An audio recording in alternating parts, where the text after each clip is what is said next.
What is going on, YouTube? Welcome back. This is season 2 of Snowpiercer on TNT. It feels like it's been such a long time. It has. Yeah, but I'm Chris. Zach from the Basement with Zach is We're joining back. me.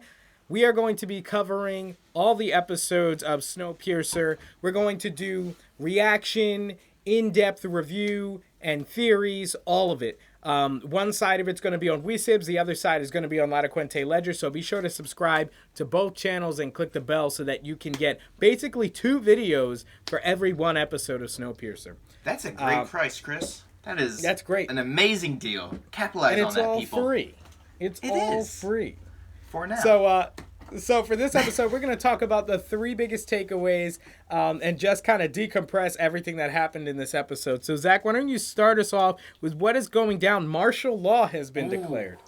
So much is going down on the Snowpiercer train. Well, it's multiple trains now. But anyways, let me fill you guys in case if you didn't watch the episode for some reason. Sean Bean, Mr. Wilfred, has chased down Snowpiercer and connected with it. And now there's this big border between the 2 trains, between the tailies and his military, I guess. Pretty much. His marshal, yeah.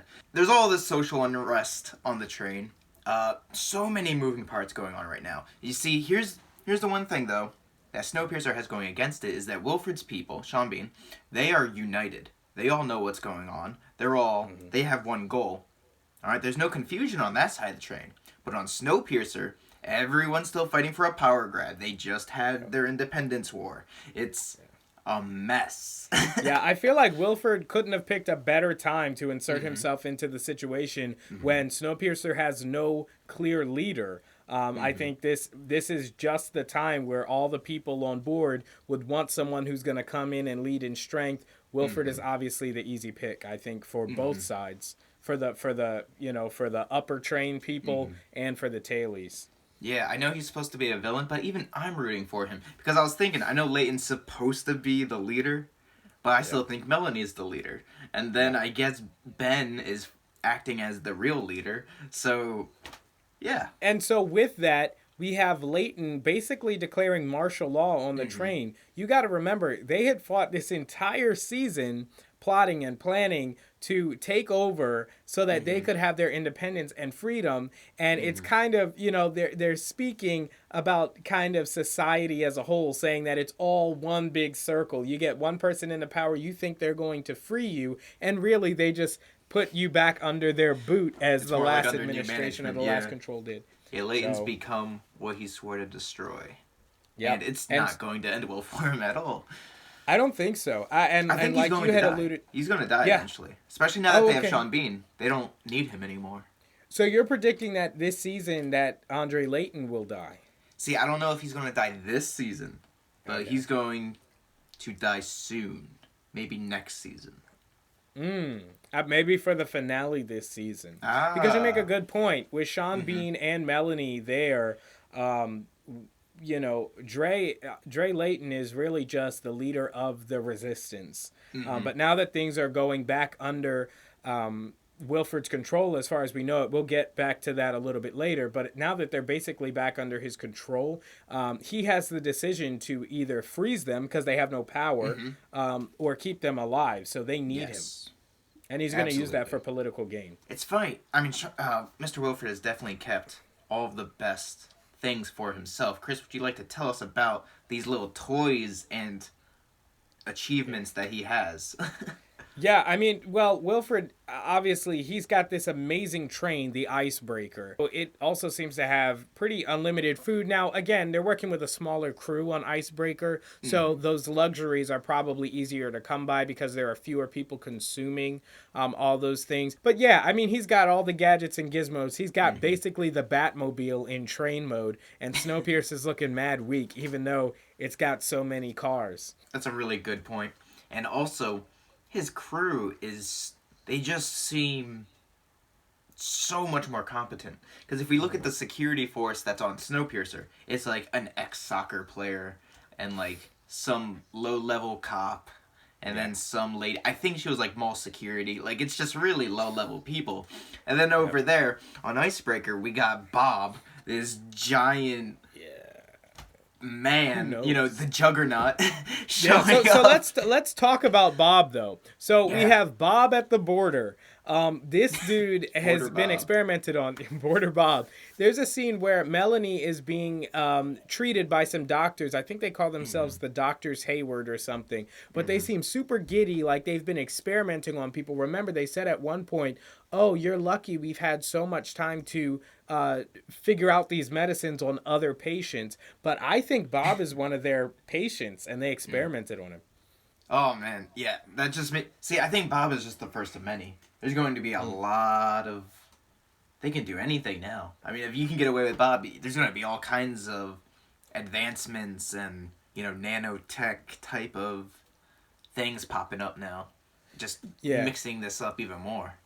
yeah, for sure. I think it just goes to show the difference between the leadership on Icebreaker and Snowpiercer. Obviously, Hmm. Wilford, he rules with an iron fist, and whatever he says goes. So if people are being Hmm. experimented on and they create someone like Bob, who single-handedly pushed back the entire resistance, along with the help of some nitrogen, I think it Hmm. was, Yeah. in gas form that helped freeze them out. But he was not Flinch. even Yeah. reacting to it. Yeah. He's definitely got Yeah. some mountain type DNA going on with him. The mount. And it's funny.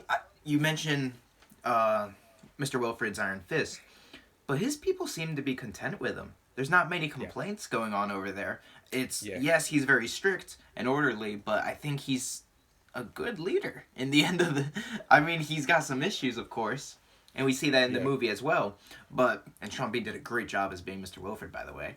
Uh, but Definitely. yeah, I don't know. I think he's still a pretty popular guy. Like I said, I think he came at the perfect time to Hmm. just easily take over. Now, at the same time, the hospitality and everybody in charge at the time had been open to accepting Wilfred back on. Because remember, Melanie Hmm. hid that fact from most of the people on the Hmm. train because, as they alluded to in this episode, Melanie basically stole Snowpiercer and ran away. I rewatched the movie last night actually, and there is such a religion around Wilfred that they have such a social center based around him. He's like their trained Jesus, and that's why I think that this season is going to be very interesting because we thought, oh, it's going to be a civil war. It's going to be a civil war on two fronts. The Tailies are going to get everything thrown at them this season, and it's going to Yeah. be rough. Yeah. I see kind of a Empire Strikes Back vibe where there's going to be a lot of loss, a lot of hurt. Don't expect a happy ending yet. But from that, speaking of, them falling in line with Wilfred and this being an inevitable thing, Melanie joins the train. So why don't you bring us Yes. into that Melanie set a bomb on the locking I said that right. mechanism? Mechanism. Yeah, I said that correctly. I know words. Melanie booby traps the locking gizmos on the trains and basically tricks Mr. Wilfred into disconnecting the trains, knowing that it would blow up the locks, and then sealing them together forever, indefinitely. Yep. A loophole that she mentioned to Mr. Wilfred before, and he ignored. Now, I need to mention it, Chris. Yeah. Are Mr. Wilfred and Mrs. Wilfred married? Yeah, it's a really weird question. I don't know. So we know Melanie's daughter, biological daughter, is definitely Alex. Mm-hmm. Now, Alex referred to Wilford as dad, Yes. in this episode. So the thought is, were they together at one point? Are Mm-hmm. they divorced? Mm-hmm. Or is it Yeah. because, like you said, is Alex just the adopted daughter of Mm-hmm. Wilford because Just Melanie saying dad. abandoned her? Yeah. Yeah. And also, Mr. Wilfred mentioned Ben and the relationship about her leaving him for him, but that could also be a business arrangement. So there's all these double-sided allegations, and I just need somebody to straight up say, listen, I'm happy we're divorced. What's so interesting, and guys, again, you're going to want to subscribe to both channels as Zach is going to dig into a lot of these theories, the things that could maybe be predicted about, are they together? Are they not? Maybe digging into the past season to see if there are any clues that could join it together and help it make more sense. As we're here, we're doing more biggest takeaways and reactions to those takeaways. But yeah, no, that's definitely a mystery. I don't know what Wilford's involvement is with Melanie in terms of their daughter, of their daughter, I guess. Mm-hmm. So weird, and it hurts. But yes, with the back to the locked up trains now, because this is huge. This is very huge, because before it was, hey, we'll fend off Icebreaker until we can get away. Now it's, oops, they're there forever. Here we go.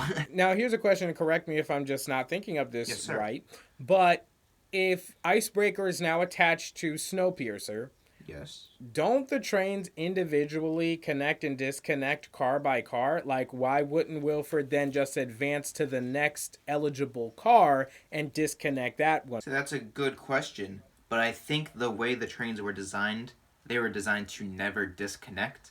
Because you have plumbing running through them, you have electricity, you have roads, you have a whole ecosystem inside there. So I feel like the way that he designed it to be inhabitable, especially with all the concealment, from the cold, that there was probably, no interest in disconnecting.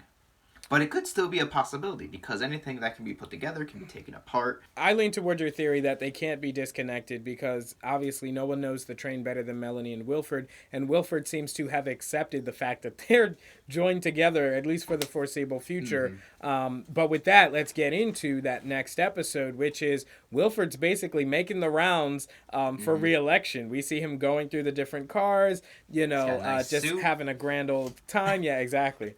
Yeah. And that's what makes me laugh, is he doesn't see anybody as a threat.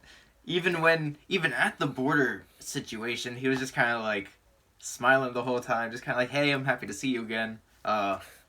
Whenever you're ready, just kind of move aside and, I'll take my train back. Yeah, and what's interesting? I think he knew that it would be that way one way or another because Melanie was ultimately, the leadership was lying to them. She was hiding the fact that Wilford was not on board.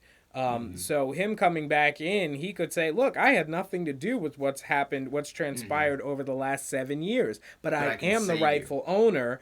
I will correct these wrongs. My name is on the train. I think he could make a good argument even to the tailies because he's not personally responsible for their oppression. It's Melanie. And something very cool that I mentioned from the movie is the social control that they have. Because the whole reason that they were killing people in the movie was to keep the population down. They said it. They're like, we're only going to kill 74% of the tailies. So that's why whenever they're shooting people, they're clicking the thing to make sure that they're killing the right amount of people. So he's going to make the argument, hey, enough of you have died already from both revolutions and the border war.